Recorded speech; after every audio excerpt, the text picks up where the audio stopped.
Olá, pessoal. Boa noite para todo mundo. Sejam todos muito bem-vindos. Estamos de volta, olha só. Vamos começar mais um semestre.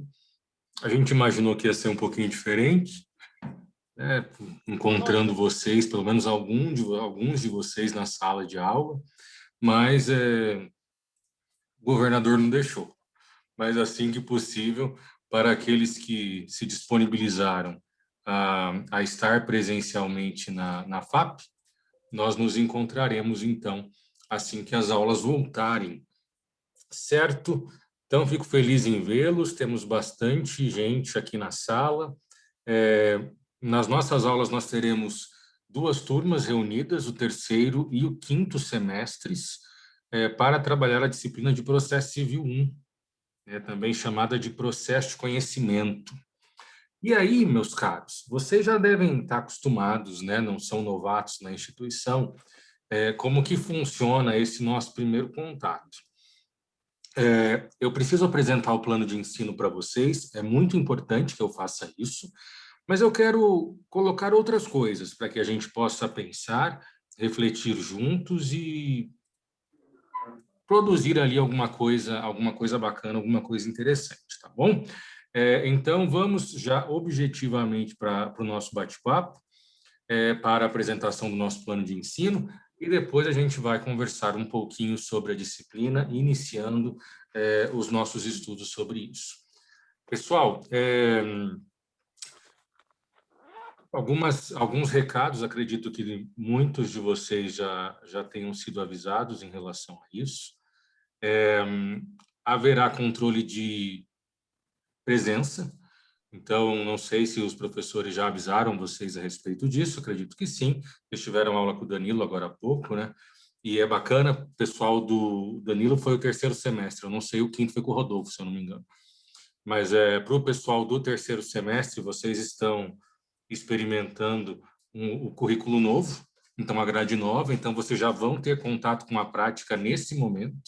Então, a partir de agora, vocês já terão um contato com a prática processual, e isso vai acontecer nas aulas de segunda-feira, no primeiro horário, com o Danilo. Tá? E isso tudo faz parte de uma aproximação de vocês com a prática que é muito importante. É muito, muito importante que vocês tenham esse contato com a prática, que essa nova grade vai garantir para vocês com mais facilidade, né? É muito importante que vocês já tenham esse contato com a prática, porque isso vai facilitar muito a vida de vocês para a compreensão do processo civil. Então, meus queridos, vocês tiveram contato com o processo civil semestre passado com o professor Moacir, né? Tiveram aula de teoria geral do processo. Quando a gente pensa em teoria geral do processo, nós estamos falando de regras gerais que são aplicáveis nos processos de maneira ampla. O que é importante a gente entender? Não é difícil você encontrar alguns doutrinadores, você encontrar professores, pessoas dizendo o seguinte: teoria geral do processo, ela nos apresenta diretrizes para qualquer processo, seja processo civil, processo penal, processo do trabalho. Ao mesmo tempo que essa fala, que esse discurso tem sentido, tem uma certa razão, existe um problema em torno desse discurso. Porque quando a gente estuda os pressupostos processuais, que são aqueles requisitos atrelados à validade, à existência do processo para que ele tramite de maneira adequada, quando a gente estuda eles, os pressupostos do processo civil são diferentes dos pressupostos do processo penal.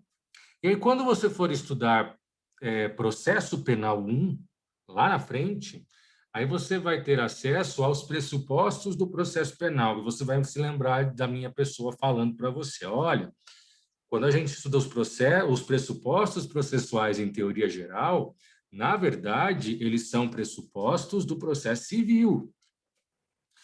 O processo penal tem pressupostos próprios, tem pressupostos específicos, que precisam ser estudados especificamente. propriamente para eles. Mas a gente vai ter um momento para conversar sobre isso. Tá? Então, mais uma vez, muito bem-vindos. Estou muito feliz com a participação de todos vocês, com a participação maciça dos alunos. Vamos conversar um pouquinho sobre o plano de ensino. É muito importante que você tenha anotado as datas. O sistema online em que vocês fazem ali o acesso, onde eu posto as atividades, né? E onde eu postarei também um material para que vocês acompanhem as nossas aulas, ele ainda não está disponível. Assim que ele estiver disponível, imediatamente no mesmo dia, eu postarei o plano de ensino e também vou postar o nosso material, o material que nós vamos desenvolver ao longo do nosso bate-papo. Beleza? Então, quando a gente para pensar na nossa disciplina, nós estamos diante de uma disciplina que seria a continuidade, a continuação de teoria geral do processo. Então, onde vocês pararam no semestre passado com o professor Moacir, ali seria o nosso ponto de partida. E daqui a pouco a gente vai falar um pouco sobre isso. Eu quero que vocês me digam aquilo que vocês estudaram, eu quero que vocês me passem se teve algum ponto no desenvolvimento que vocês tiveram um pouco mais de dificuldade na compreensão ou no entendimento, porque eu faço questão de retomar algumas coisas para que a gente, para mim não há problema algum em darmos um passinho para trás ou alguns passos para trás, para daí, de fato, desenvolvermos o nosso conteúdo. Processo civil não é uma disciplina difícil, é uma disciplina que tem as suas complexidades, assim como qualquer outra disciplina também possui as suas complexidades. Não é papel do professor facilitar demasiadamente a sua jornada nesse caminho do conhecimento, mas é papel do professor tentar facilitar o seu caminhar, não simplificando coisas que não são simples, porque eu não posso te enganar. Então, eu não posso passar por cima de coisas que exigem uma reflexão um pouco maior, mas eu também não posso tornar complexo coisas que são simples. Então, lembre-se sempre, professor não é muro, não é barreira, professor é escada. Então, o nosso papel, a nossa função é levar você para algum lugar e facilitar esse teu caminho, esse teu trajeto, essa sua jornada, para chegar aonde você efetivamente deseja chegar. Eu conheço a história de algumas pessoas, né? Infelizmente, porque eu sou um amante de histórias e de papos e de conversas, infelizmente eu não pude conversar com todos a ponto de saber o que te levou, o que te trouxe, melhor dizendo, até a faculdade de Direito. Mas conheço a história de alguns. E eu espero efetivamente que você esteja trilhando aí um caminho para chegar aonde você deseja chegar ou desejou chegar no momento em que você escolheu o curso de Direito. Então, vamos lá.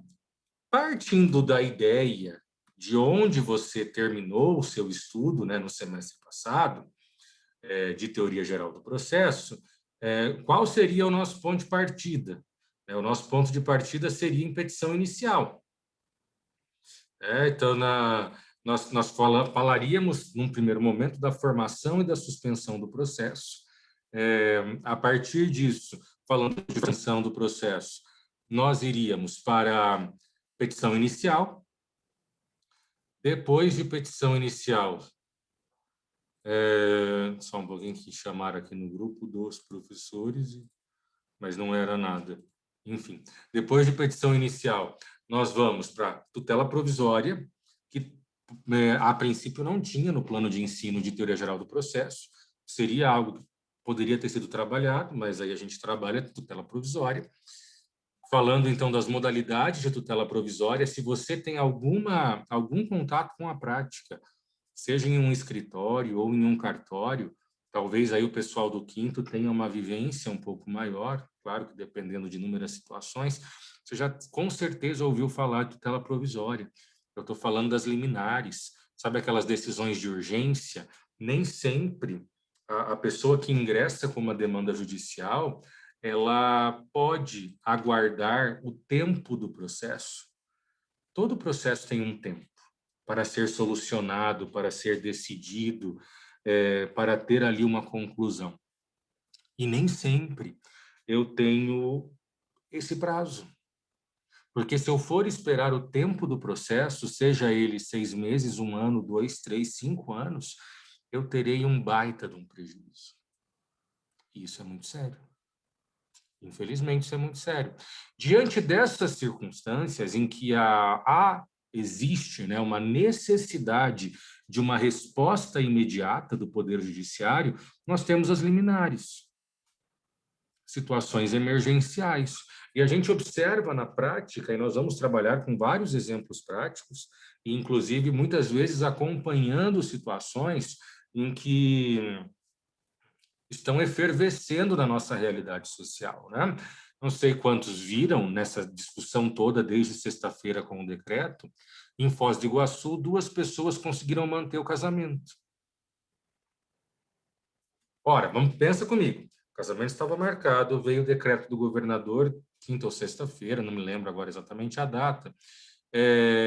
Seria impossível a realização desse casamento, porque apesar de ele já ter sido planejado com uma limitação de pessoas, haveria inevitavelmente uma aglomeração. Inevitavelmente. Porque nós teríamos ali uma circunstância de pelo menos umas 50 pessoas. Até antes desse decreto, muitas cidades estavam permitindo eventos com até 100 pessoas, se fosse um espaço aberto, enfim. Aí você pensa, o casamento está marcado. Na semana do casamento vem um decreto e proíbe. Existiram casamentos que foram cancelados. Nesse caso, 2 pessoas, curiosamente de Foz, ingressaram judicialmente com uma medida para pedir a manutenção do casamento. E o judiciário entendeu, não vamos discutir o mérito da decisão, mesmo porque não estamos com a decisão aqui para analisar, que eles tinham direito de ter o casamento mantido. E a festa aconteceu. Se fosse um processo normal, sem uma necessidade imediata, emergencial, certamente não haveria uma decisão dessa de um dia para o outro. Mas não era o caso. Se fosse para a pessoa esperar o processo ser julgado, ela não tinha mais necessidade do processo, porque ela precisava de uma decisão para ontem. Porque o casamento estava para acontecer. Isso são liminares, e é isso que a gente vai estudar quando formos conversar sobre tutela provisória. Aí bateremos um bom papo sobre isso, né? Então, a gente vai falar de tutela antecipada, cautelar e evidência, que são espécies desse gênero chamado tutela provisória. E aí nós vamos falar de todo o caminhar do processo, dentro do processo de conhecimento, né? Então, nós temos, no processo de conhecimento, um procedimento. O que é o procedimento, né? É o caminho do processo. Porque se eu protocolo, ou no verbo usado pelo código, se eu protocolizo, ambos estão corretos, protocolar ou protocolizar. Se eu protocolizo uma petição inicial, e você já sabe que o processo começa por uma petição inicial, se eu faço o protocolo dessa minha petição inicial hoje, eu não terei, muito provavelmente, o processo julgado amanhã, né, no dia 2 de março. Existe um caminho, um conjunto sucessivo de etapas que este processo terá, respeitará, para chegar ao seu final. E chegando ao seu final, quiçá, tendo ali uma decisão favorável para o autor, sendo dele o interesse da ação. Esse procedimento, esse conjunto sucessivo de etapas, a gente vai conversar. Então, o que acontece? Qual é o nosso foco de estudo? O que acontece desde o momento em que uma ação é protocolada até o momento em que ela é julgada. Se nós quisermos delimitar o nosso conteúdo, nós vamos do início da ação, da sua propositura, até o seu julgamento. E aí, logo de cara, nós precisamos delimitar onde no código estão previstos ou está previsto o nosso conteúdo, né? Nós faremos uso da previsão contida desde o artigo 1º e nós vamos até o artigo 512. quando vai terminar de falar sobre coisa julgada e tal. Nossa, professor, quer dizer que a gente vai estudar 512 artigos em 6 meses? Não, não é isso que eu estou dizendo. Boa parte desses dispositivos, boa parte, a gente pegar ali até o 294, que vai começar a falar, o 294 começa a falar da tutela provisória. Então, até o 294, você estudou em teoria geral do processo. Dali para frente, é aquilo que nós vamos apresentar para vocês. Mas é claro, como eu disse, que eu não quero simplesmente chegar, presumir que você já sabe tudo, do artigo 1º ao 293, e simplesmente passar a falar um monte de coisa para você. Esse não é o meu objetivo, você já me conhece. Então, nós vamos ter um momento daqui a pouco, onde vamos identificar alguns pontos para retomarmos e depois, então, seguirmos o nosso conteúdo até o momento final, né? Então, a gente vai falar desse caminhar do processo e o que passa por essas etapas do processo, e tudo isso a gente vai estudar, identificado no nosso plano de ensino. Nós temos petição inicial, audiência de conciliação, temos a defesa do réu. Então, como o réu ele é intimado, ele é citado, como que ele se defende? A gente vai falar da contestação, vai falar da reconvenção. E aí, a partir disso, o que pode acontecer? O que é revelia? O que é julgamento conforme o estado do processo? Nós vamos falar aí sobre várias modalidades. O que é saneamento? O que é a decisão de organização do processo? Vamos falar sobre audiência de instrução e julgamento. Vamos falar das provas. E aí nós temos muitas provas para estudar, né? Quais são as provas possíveis de serem utilizadas no processo civil?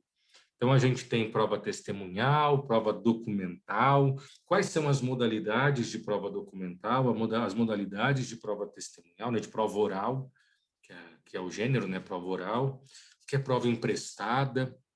Vamos falar sobre todas as modalidades de prova que podem ser utilizadas em um processo, até chegarmos na sentença. E aí vamos estudar sentença, o que é uma sentença. Você já viu isso nos atos do juiz, que você estuda em teoria geral do processo, né? Mas vamos voltar a falar de sentença e também de coisa julgada. Sentença e coisa julgada não são sinônimos, mas a coisa julgada pode ser uma consequência de uma sentença sobre a qual não houve recurso, não houve questionamento, né? A gente vai relembrar essas coisas. Além disso, quais são os efeitos da sentença? Quando uma sentença ela é proferida, quais efeitos ela produz? Como que a gente identifica isso? O que é remessa necessária? Quando que isso acontece? Qual o efeito produzido pela remessa necessária, né? Vamos falar do julgamento das ações relativas à prestação de fazer, não fazer, entregar coisas. E a última coisa que nós conversaremos é a liquidação de sentença.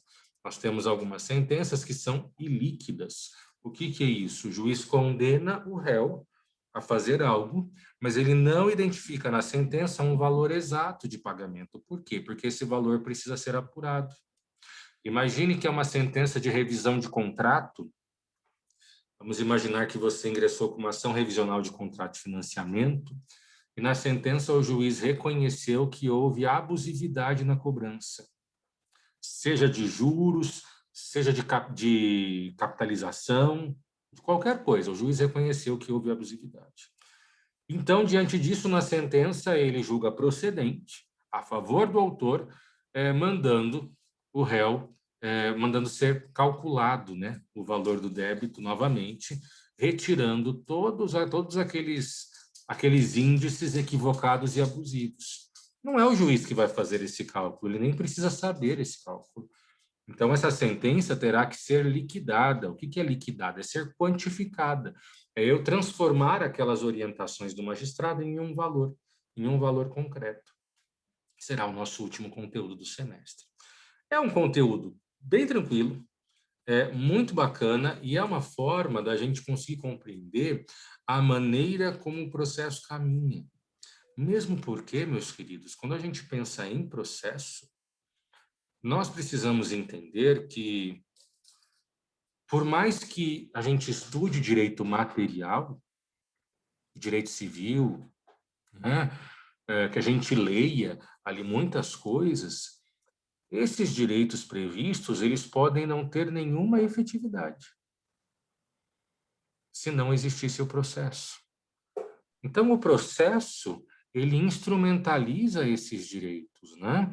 Nós precisamos nos lembrar que quando o Código Civil prevê ali o direito de uma indenização, se a pessoa não paga essa indenização automaticamente, é por meio do processo que eu buscarei essa indenização. Então, o processo ele é um mecanismo instrumentalizador do direito da parte, do direito daquele que busca efetivamente alguma coisa e que tem intenção que a sua pretensão lhe seja favorável, lhe seja concedida, não é mesmo? Então, esse é o nosso conteúdo programático. Então, você tem aqui diante de você o nosso conteúdo programático. Além do conteúdo que está previsto no nosso plano de ensino, você já sabe que as avaliações, elas são 2 avaliações formativas, uma avaliação bimestral. Qual será o modelo das avaliações formativas e da avaliação bimestral? Enquanto perdurar essa situação de pessoas não vacinadas, num sistema agora online, mas assim que acabar a vigência do decreto do governador, ele não reeditando, né, vai saber quanto tempo vai durar isso, nós teremos o sistema misto. Aqueles que se inscreveram para estar fisicamente na faculdade estarão lá fisicamente e outros assistirão, sem ser ao vivo, né, mas assistirão remotamente. E aí? Como nós teremos pessoas online assistindo na modalidade à distância, não tem como fazer qualquer tipo de atividade presencial. Não tem como fazer qualquer tipo de atividade presencial. Porque eu não posso exigir que os alunos que fizeram a opção de permanecer em casa, ou seja, lá onde eles assistam a aula, eu não posso obrigá-los a vir à faculdade. Então, até segunda ordem, até ser fornecida a vacina, mas a gente sabe que isso vai demorar, principalmente para vocês, a grande maioria de jovens, então até chegar em vocês o negócio vai longe. As avaliações serão virtuais. O mesmo sistema que a gente vem trabalhando, né? Eu monto ali algum tipo de questionário para vocês respondem no próprio sistema. Tá? Então, tanto as avaliações formativas quanto as avaliações bimestrais, elas serão, até segunda ordem, virtuais, serão virtuais. É claro que nada impede que eu passe em uma formativa algum tipo de pesquisa, em vez de ser um mero questionamento, enfim, são coisas que a gente pode aplicar posteriormente. Vamos para as nossas datas. Bom, quando que nós temos ali quando estão marcadas as nossas atividades, tá? Então, é muito importante nós termos aí essa identificação. Prova do primeiro bimestre. Aqui é importante, não sei por qual motivo, mas o Paulo, na hora de fazer o agendamento das provas bimestrais, ele não colocou o terceiro e o quinto no mesmo dia. Tá? Então, o quinto semestre vai fazer a prova bimestral no dia 22 e o terceiro semestre fará a prova bimestral no dia 26. Pode ser que nós tenhamos alguma alteração. Eu não consegui, não deu tempo, sinceramente está bastante corrido, de questionar o Paulo sobre a possibilidade de ser as provas do quinto e do terceiro no mesmo dia. Quero conversar com o Paulo sobre essa possibilidade.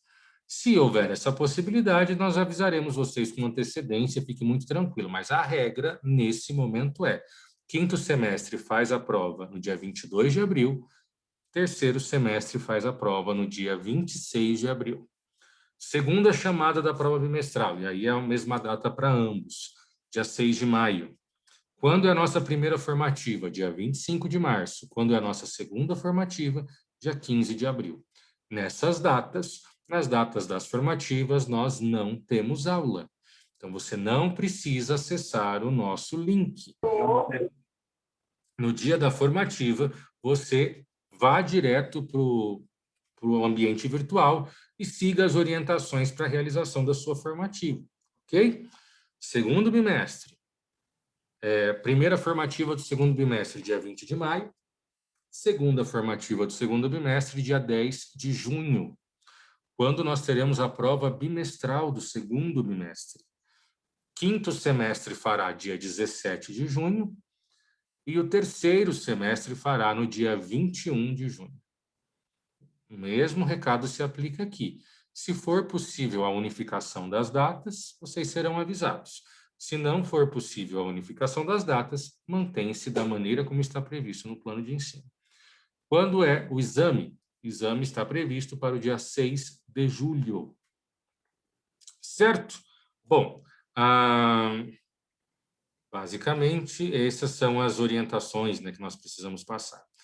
Bibliografia básica, né? Então, nós temos aqui algumas indicações.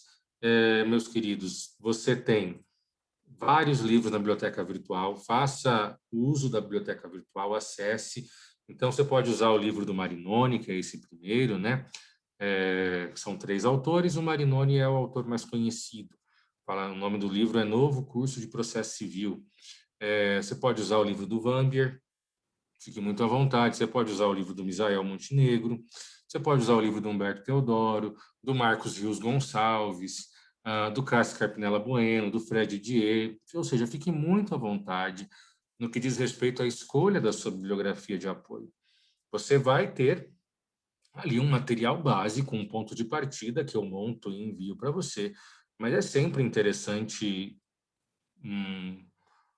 você aprofundar os seus estudos, né? E aí você faça uso do livro que você está mais acostumado, que você mais gosta, enfim, nós temos aqui várias indicações, inclusive indicações de livros digitais, todos eles você encontra na sua biblioteca virtual, tá? Lá no Minha Biblioteca, e aí dá tudo certo. Eu estou mudo? Acabei de ver aqui, mas parece que voltou, né? Acho que está tudo certo. Agora vocês me avisem, tá? E às vezes a gente Sim, não professor. bate o É olho que ali. aqui está chovendo. Ah, tá. Não, beleza. Mas está me entendendo, Daiane? Voltou, obrigada. Tá. Então, meus caros, essa é a apresentação do plano de ensino que nós temos que fazer aos senhores. É isso que nós estudaremos ao longo do nosso semestre. Ponto de partida, formação, suspensão do processo. O que nós vamos fazer? Como eu já fui notificado aqui sobre o prazo da nossa sessão, eu vou encerrar essa sessão. Como eu estou gravando, ele tem aquele tempo, né, para carregar, vou abrir uma nova em seguida, você volta e aí a gente vai começar a trabalhar e eu quero ouvir um pouco vocês sobre aquilo que vocês estudaram no semestre passado, para a gente identificar um plano aí de desenvolvimento que de fato faça com que você perca qualquer tipo de preconceito ou receio sobre a disciplina e que a gente caminhe sempre avante. Então, meus queridos, nos vemos daqui a pouco. Volte logo. Em seguida, eu já libero, já entro de novo. Já pode sair, terminando aqui, você já entra de novo. Até daqui a pouco.